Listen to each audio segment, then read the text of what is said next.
सूरतगढ़ विधायक डूंगर राम गेदर ने किसानों के फसल बीमा क्लेम के भुगतान को लेकर विधानसभा में जोरदार आवाज उठाई।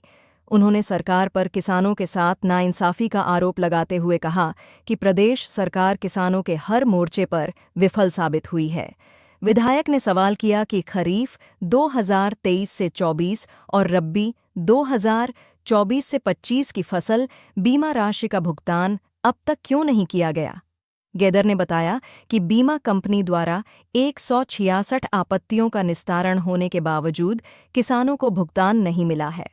इसी मुद्दे पर पिछले 20 दिनों से किसान सूरतगढ़ उपखंड मुख्यालय पर धरने पर बैठे हैं, लेकिन अब तक कोई ठोस कार्रवाई नहीं हुई। विधायक ने सरकार से मांग की है कि बीमा कंपनी पर कानूनी कार्रवाई करते हुए किसानों की बकाया राशि तुरंत जारी की जाए, क्योंकि अन्नदाता की आवाज को दबाया नहीं जा सकता।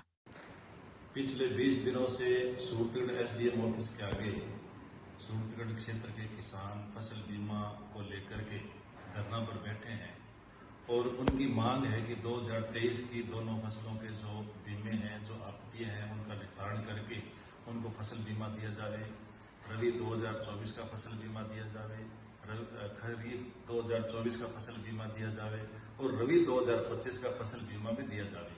लेकिन सरकार की ओर से, अधिकारियों की ओर से कोई भी सार्थक बात अभी तक नहीं हुई है, जिसकी वजह से किसानों को लंबे समय तक पड़ाव डाल करके धरने पर बैठना पड़ रहा है। ये बहुत बड़ी दुखद बात है कि राजस्थान की सरकार है वो किसी भी तरीके से बातचीत के जरिए भी इस मामले को हल नहीं करना चाहती है। किसान आज भी धरने पर बैठे हैं। किसानों की मांग जायज है और जायज मांगों की ओर ध्यान न दे करके बाकायदा प्रशासनिक अधिकारी और बीमा कंपनी के अधिकारी किसानों के खेतों में जाकर के सर्वे के नाम पर रूल यानी सिस्टम है वो अपनाने का काम कर रहे हैं।